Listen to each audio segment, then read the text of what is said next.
as a career, to me, one of the nice things about NLP is that you don't have to give up your career to start practicing on the side.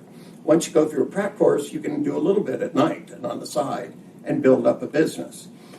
It's a great career. It's certainly been good to me because I haven't met anybody on the planet that doesn't want to think better, that doesn't want to be intelligent. NLP, see, the chains of free people, once you have a free society where there isn't somebody pointing a gun at you telling you what to do every moment of every day, suddenly there aren't enough of those people around and they're busy pointing guns at each other. The rest of us wander off and we go to the supermarket and we buy food and we buy our wife flowers and we apologize a lot and we do all these things. But once we're free, where the chains become from are the inside. We limit our ability to do things.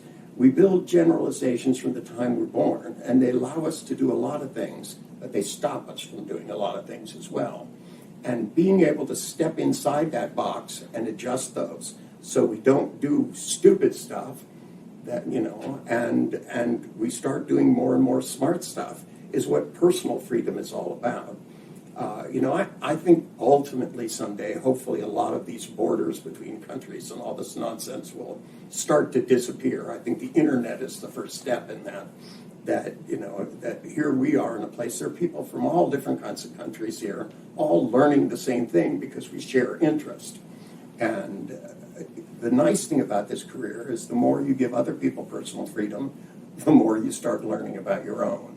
And it's a real byproduct of this. Every time I go and get hired, people hire me, and I go out and model somebody and find out how they think about something they do well, I end up being able to decide if I want to do it or not.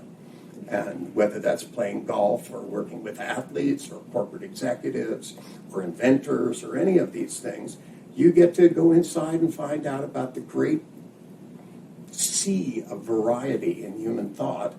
And it's a thrilling adventure to do that. Even the people that come in who have all these personal problems, as you unravel how they do it to figure out how to get them to do something more intelligent, I got a lot of those things may be screwy for this, but if used somewhere else, they're really quite creative. And, the same thing that could be ruining somebody's life could be creating one of the best novels in the world. And it's a lot of fun. Mostly that's the good reason to do it. If you're getting training in Pakistan, I want to recommend that you train with Kamran.